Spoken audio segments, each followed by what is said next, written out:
Hello, good morning. Ayan po, tapos na po natin maglagay ng forma sa ating mga hagdanan. Binabakalan na po siya. Ayan po, bali isusuksok sa labas yung dulo ng bakal kasi may eskwala po siya kaya medyo mahirap siyang ipasok. Ayan, pag ganon. Inalabas natin doon ang temperature bar niya. Saka natin siya ngayon isusuot doon sa stirrup.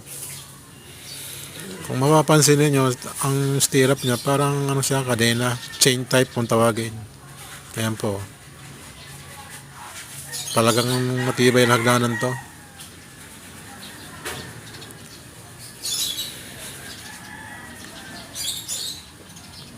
Thank you po sa mga nanonood. Thank you for watching. Maraming salamat.